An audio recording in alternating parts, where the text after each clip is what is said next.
नमस्कार। Capital TV के सभी दर्शकों को स्वतंत्रता दिवस की हार्दिक शुभकामनाएं। आप देख रहे हैं ऑपरेशन पाकिस्तान। मैं हूं परवीन शेख। लाल किले की ऐतिहासिक प्राचीर से पीएम मोदी ने 79वें स्वतंत्रता दिवस पर मुल्ला मुनीर और डोनाल्ड ट्रंप समेत पाकिस्तानी नेतृत्व को कड़ी चेतावनी दी है, जिससे अमेरिका और पाक दोनों जगह हड़कंप मचा है। पीएम मोदी ने कहा कि परमाणु धमकी बर्दाश्त नहीं करेंगे। ऑपरेशन सिंदूर का जिक्र करते हुए उन्होंने कहा कि देश के हर नागरिक की सुरक्षा सुनिश्चित करने के लिए सुदर्शन चक्र जैसा राष्ट्रीय सुरक्षा कवच तैयार किया जाएगा, जो भविष्य की तकनीक और आधारित चुनौतियों का सामना करेगा। इस ऐलान से पाकिस्तान में बैठे दहशतगर्दों की नींद भी उड़ चुकी है। जब भारत तरक्की की नई इबारत लिख रहा है तो मुनीर और शरीफ पाकिस्तान की जनता को बेवकूफ बना रहे हैं। वो अब भी पहलगांव अटैक के बाद भारत के ऑपरेशन सिंदूर में अपनी जीत का दावा कर रहे हैं, जिसके लिए मुनीर ने खुद को हिलाले जुराज से सम्मानित किया। ये पाकिस्तान का दूसरा सबसे बड़ा वीरता पदक है। उन्हें यह सम्मान पाकिस्तान के स्वतंत्रता दिवस पर दिया गया। इसके साथ ही शहबाज शरीफ को भी सम्मानित किया गया। और इन तमाम मुद्दों पर चर्चा के लिए स्टूडियो मौजूद हैं कैपिटल टीवी के editor in chief doctor Manish Kumar और एग्जीक्यूटिव एडिटर राजीव कुमार। आप दोनों का बहुत बहुत स्वागत है। धन्यवाद। डॉक्टर साहब, आज जिस तरह से पीएम मोदी ने लाल किले की प्राचीर से पाकिस्तान को आड़े हाथों लिया है, उसकी गूंज अब पाकिस्तान में भी सुनाई दे रही है। देखिए, प्रधानमंत्री मोदी एक वर्ल्ड लीडर हैं जी, और पूरी भाषा की मर्यादा को रखते हुए उन्होंने पाकिस्तान और अमेरिका दोनों को ही समझा दिया कायदे से। एक चीज जो हिंदुस्तान की तरफ से बार बार कही जा रही है कि हम कोई युद्ध नहीं करना चाहते, हम कोई पाकिस्तान को टारगेट बनाए, वैसी बात नहीं है। हमारा निशाना तो मात्र टेररिज्म है। आप टेररिस्टों के साथ हैं, इसलिए आप, आपकी सेना, आपकी सरकार और टेररिस्ट, इन लोगों में हम अब कोई फर्क नहीं करते। इसलिए अब कोई भी कार्रवाई इधर होगी तो इसका खामियाजा पूरे पाकिस्तान को भुगतना पड़ेगा। ये हिंदुस्तान का स्टेटेड पोजीशन है कि army is equal to terrorist, the government is equal to terrorist. आप टेररिस्टों के खिलाफ कार्रवाई करते तो हमें इसकी कोई आवश्यकता नहीं पड़ती कि भाई हिंदुस्तान में कुछ टेररिस्ट लश्कर तौबा वाले कुछ कर रहे हैं, आपने उसको पकड़ धकड़ किया होता, हिंदुस्तान के हवाले कर दिया होता। हमें युद्ध करने का कोई शौक थोड़ी है। लेकिन अगर युद्ध आप करने में इंटरेस्टेड हैं तो फिर हम पीछे भी नहीं हटेंगे। प्रधानमंत्री मोदी ने आज पाकिस्तान के हिसाब से और हिंदुस्तान के ऊपर हो रहे खतरे के हिसाब से 3-4 मुख्य बातें कही। एक, टेरर एंड टॉक, वो बात नहीं चलेगा। खून और पानी एक साथ नहीं बहेगा।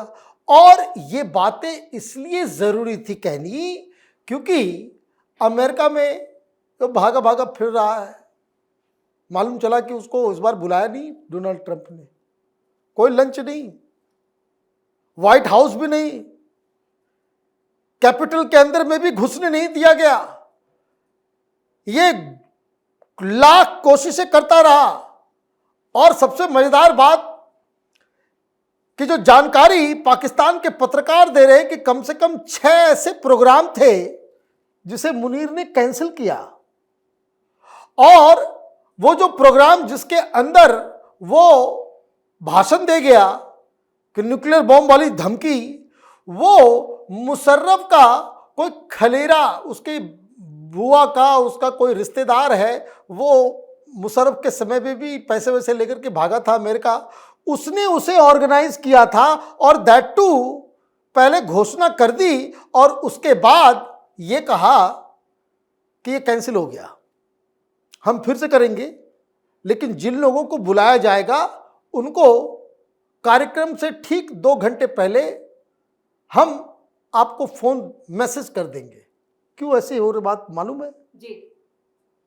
क्योंकि जहां जहां मुनीर कार्यक्रम कर रहा था वहां वहां पाकिस्तानी पहुंच जा रहे थे कि चोर है, डकैत है, पता नहीं क्या क्या। तो आप ये समझिए कि इस तरह के व्यक्तित्व, और उसने वहां से कहा तो सियारों की भांति यहां भी पाकिस्तान में भी लोग हुआ करने लग गए। ये भुट्टो ने भी कह दिया, फिर शहबाज शरीफ ने भी कह दिया। तो ये जवाब तो जाना ही था, लेकिन साथ में एक बात और कह दी कि देखो अभी तो तुमने कुछ ड्रोन उड़ाए थे और अमृतसर हो, जैसलमेर हो, सिविलियन पॉपुलेशन के ऊपर तुमने कुछ जगह पे हमला कर दिया, लेकिन आज लाल किले से प्रधानमंत्री मोदी ने कहा कि अब हम सुदर्शन चक्र का कवच जो है देश के तमाम शहरों को देने वाले हैं, हॉस्पिटल्स को देने वाले हैं, इंफ्रास्ट्रक्चर बिल्डिंग्स को देने वाले हैं, बाकायदा जो कुछ भी इंपॉर्टेंट है, ना सिर्फ आर्मी कैंट्स बल्कि सिविलियन फैसिलिटीज जो है उसको अंदर भी हम वो सुरक्षा कवच देंगे जो ना सिर्फ तुम्हारे ड्रोन, तुम्हारे मिसाइल को नेस्तो नाबूद करेगा बल्कि जवाबी कार्रवाई भी करेगा। बिल्कुल सही कहा आपने। इधर पाकिस्तान की अकड़ तो पीएम मोदी ने आज निकाल दी, लेकिन एक के बाद एक पाकिस्तान को लेकर और ऑपरेशन सिंदूर को लेकर पीएम मोदी ने जो बातें कही हैं, क्या उससे मुनीर के लिए सीधी सीधी चेतावनी? देखिए, मुनीर और पाकिस्तान भारत के लिए कुछ नहीं है। पीएम मोदी ये जानते हैं कि ये फूंक मारो पाकिस्तान उड़ जाएगा, वो स्थितियां हैं उसके अंदर। इसीलिए ये मुनीर और पाकिस्तान के साथ ट्रंप को बताना है कि देखो तुम अपना हाथ इसके सर पर रखे हुए हो, तो तुम्हें ये चेतावनी दी जा रही है कि अब आगे भारत जिस तरीके से आगे बढ़ रहा है उसमें अगर रोड़ा बनने की कोशिश की तो ये सुरक्षा की बात जो की जा रही है, ये सुरक्षा अलग अलग तरीकों से है और अभी हम संकेत दे रहे हैं अगर सीधी जंग में उतर गए तो एक बात बोलेंगे और उसके बाद आधे अमेरिका हाय तौबा मचा लेगी। क्यों? क्योंकि एक शब्द बोलना है और वो है बायकॉट। अभी तो इन्होंने स्वदेशी की बात की, स्वदेशी से सुरक्षा की बात की, सुरक्षा से इंटरनल और एक्सटर्नल सुरक्षा की बात की, इंटरनल सुरक्षा को लेकर नक्सलवाद के खिलाफ बात की और एक्सटर्नल सुरक्षा को लेकर कहा कि ये पाकिस्तान, अमेरिका या जो भी देश है जो भारत के दुश्मन हैं, ये चीन उससे बाहर नहीं है। ये सारे समझ लें कि भारत अब स्वदेशी तकनीक का भी इस्तेमाल कर रहा है और स्वदेशी तरीके से अपनी रक्षा भी कर रहा है। ये आत्मनिर्भरता की बात है। पहले वो बार बार इस बात का जिक्र किए हैं अपने भाषण में कि निर्भर होना कितनी जरूरी है। अगर हम निर्भर हैं तो अपने स्वाभिमान की भी रक्षा कर सकते हैं, अगर हम आत्मनिर्भर हैं तो अपने देश की भी सुरक्षा कर सकते हैं और अपनी भी सुरक्षा कर सकते हैं। इसलिए उन्होंने जो डिफेंस की बात की उसमें पाकिस्तान को यह दिखा दिया, बता दिया कि तुम अगर दुनिया के किसी भी जगह से हथियार लेकर आओगे तो ये भारत पर हमला करने के लिए काफी नहीं हो सकता है। तुम जो भी हमला करोगे उसको तोड़ हमारे पास है, लेकिन हम जो करेंगे उसका इलाज तुम्हारे पास नहीं होगा, उसका जवाब भी तुम्हारे पास नहीं होगा। इसलिए आतंकवाद को रोको और अमेरिका की तरफ देख के अमेरिका के थोड़े से इशारे पर ये इतना मत कर लो कि ताकि भारत के साथ जो पहले से सामान्य स्थितियां बहाल होने की कुछ संभावना है वो भी खत्म हो जाए और उसके बाद पाकिस्तान बिना भारत से मिसाइल दागे ही आधा बर्बाद हो जाए। जो प्रधानमंत्री मोदी ने अपने इस पूरे भाषण में कहा, देश के लिए और विश्व को भी चेतावनी दी, संकेत दिया कि भारत वो पहले वाला नहीं है जो किसी के ऊपर निर्भर रह सकता है किसी भी मामले में। हालांकि जो मित्र है वो मित्र की तरह व्यवहार करेगा, जो शत्रु है उसी को लगेगा कि संकेत संदेश किसको है। इसलिए पाकिस्तान को यह बताया गया है, क्योंकि मोदी ने बोला और अमेरिका भी सुन रहा है, पाकिस्तान भी सुन रहा है। शहबाज शरीफ बोलता है तो पाकिस्तान के लोग भी नहीं सुनते। उसकी स्वतंत्रता दिवस की बात चल रही है और उधर पाकिस्तान के अंदर अलग अलग इलाकों में विस्फोट हो रहे हैं, गोलियां चल रही है, अलग अलग प्रदर्शन हो रहे हैं। तो ये दोनों देशों के बीच का अंतर है। इसलिए अभी ये लोग जो पुराने दिमाग से चल रहे हैं कि अगर अमेरिका हमारे साथ खड़ा है तो भारत कोई आक्रामक कार्रवाई नहीं करेगा, बड़ी कार्रवाई नहीं करेगा और अमेरिका का साथ लेकर, जैसे ये ट्रंप ट्रेड डील की बात करके अभी भी कहता है हमने युद्ध रुकवा दी ट्रेड डील करवाने की बहाना बना के, उसी तरह वो किसी तरीके से किसी बहाने से सिंधु जल समझौता भी फिर से बहाल करवा देगा और ट्रेड जो भारत और पाकिस्तान के बीच रुकी हुई है वो फिर से बहाल करवा देगा। एयर स्पेस का जो मामला चल रहा है जिसमें ये $34 बिलियन का नुकसान सीधे पाकिस्तान को हुआ है वो भी बहाल करवा देगा। इसलिए सीधा जवाब प्रधानमंत्री मोदी ने दिया है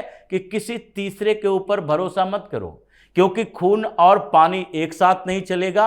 न आतंकवाद और बातचीत, न आतंकवाद और ट्रेड, ये दोनों एक साथ नहीं चलेगा। अब तुम्हें बताएंगे कि आगे तुम्हें किसके सामने माफी मांगनी है। अमेरिका नहीं, बल्कि भारत से आकर झुको, भारत से आकर बात करो।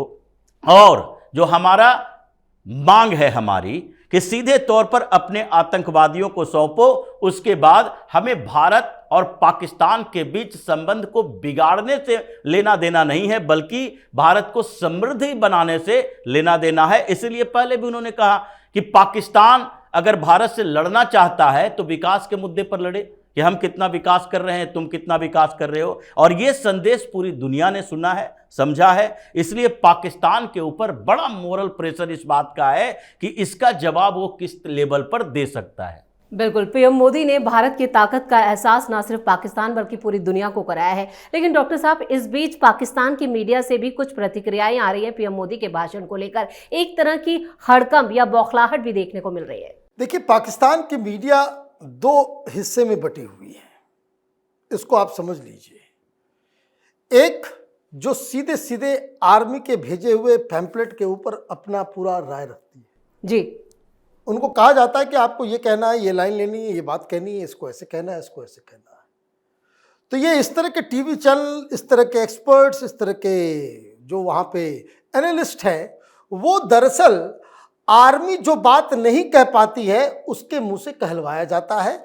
और बेसिकली वो हिंदुस्तान को लेकर नहीं, वो दरअसल प्रोपेगेंडा करते हैं अपनी ही पब्लिक को बेवकूफ बनाने के लिए। दूसरी तरफ चूंकि वहां पे अब तो मुनीर इतना पावरफुल हो गया है, वहां के मिलिट्री कोर्ट्स को सुप्रीम कोर्ट के जरिए इतना अधिकार दे दिया गया है कि किसी को आप ये सोच लेगा मुनीर कि ये भाई देश के खिलाफ काम कर रहा है, उठा के लेके चला जाएगा। ये इस तरह की स्थिति बनी हुई है वहां पे। तो अब दूसरा धड़ा जो है, जो पाकिस्तानी मीडिया ही है, लेकिन वो देश छोड़ के जा चुके हैं।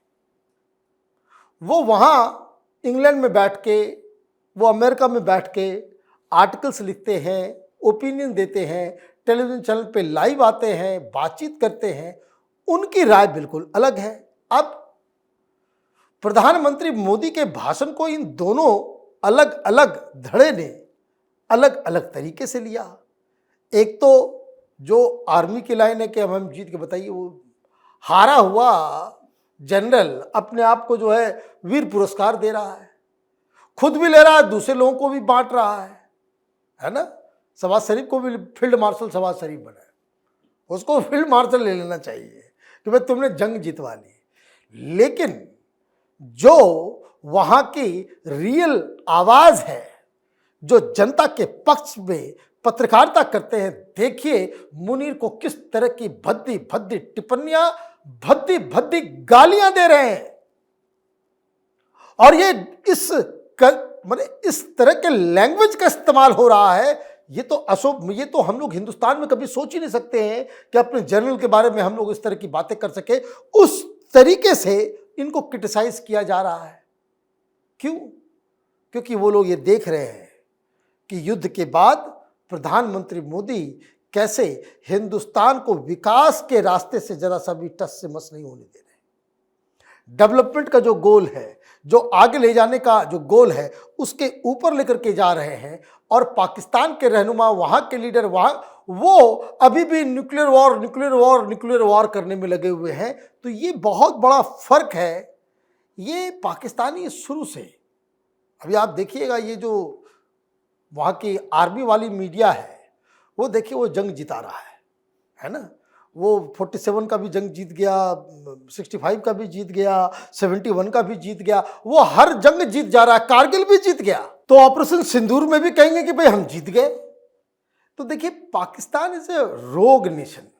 और वहाँ जो सरकार चलाने वाले लोग हैं, वहाँ की आर्मी, ये सब चोर डकैत किस्म के लोग हैं। इनकी बातों पे ज़्यादा मैंने भरोसा करने वाली बात नहीं है। बिल्कुल।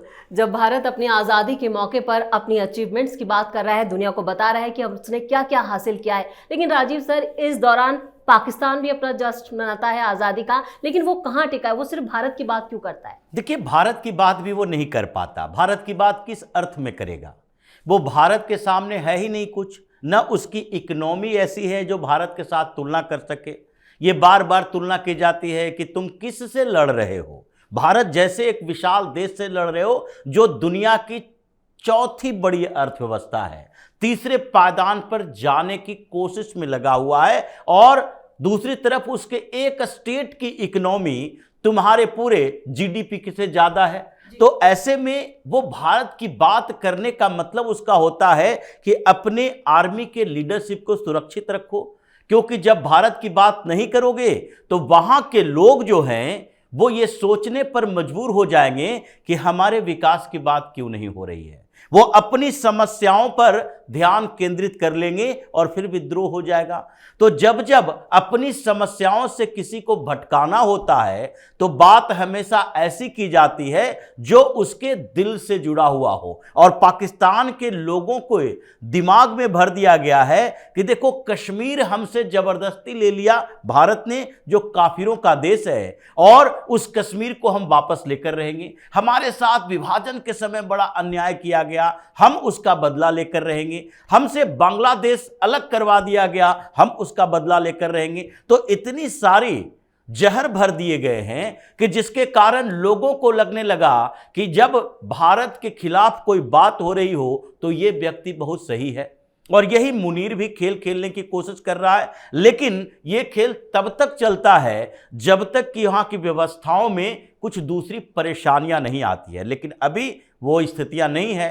पाकिस्तान के अंदर क्राइसिस बढ़ा हुआ है। इकोनॉमिक क्राइसिस ऐसा है कि महंगाई जब से ऑपरेशन सिंदूर हुआ है तब से धीरे धीरे बढ़ता ही जा रहा है। ये विदेश से उधार लेकर पाकिस्तान को ज्यादा दिन तक चला नहीं सकता। तो इसलिए अभी जो परिस्थितियां हैं उसमें मुनीर के सामने एक ही विकल्प है कि वो अपने आप को स्थापित करता रहे कि हम भारत के खिलाफ लड़ने वाले योद्धा हैं। जिस दिन ये दिमाग से निकल गया, मुनीर निकल जाएगा, या फिर वो चाहेगा कि लीडरशिप को खत्म करो और फिर पाकिस्तान का सर्वे सर्वा बन जाओ। नहीं तो दोनों विकल्प में से अगर एक भी चूक हुई तो मुनीर का वही हाल होगा जो पहले के इसके जनरलों का हुआ है, कुछ प्रधानमंत्री का हुआ है। चलिए राजीव सर, इस तमाम जानकारी के लिए और सटीक विश्लेषण के लिए आप दोनों का बहुत बहुत धन्यवाद। धन्यवाद। मुनीर और ट्रंप को पीएम मोदी ने खुली चेतावनी दी है। वहीं आत्मनिर्भर भारत की ताकत का एहसास भी भारत ने पाकिस्तान और अमेरिका को करा दिया है। इसके साथ ही सुरक्षा और समृद्धि का नारा देकर पाकिस्तान की नींद पहले ही उड़ गई है। ऑपरेशन सिंदूर की मार याद दिलाकर मोदी ने बता दिया कि अब अगर आंख उठाने की हिमाकत मुनीर ने की तो उसके गंभीर परिणाम भुगतने होंगे। इस खास शो में इतना ही। वीडियो कैसा लगा कमेंट करके अपनी राय जरूर दें। वीडियो को लाइक करें, शेयर करें और कैपिटल टीवी को सब्सक्राइब जरूर करें। धन्यवाद।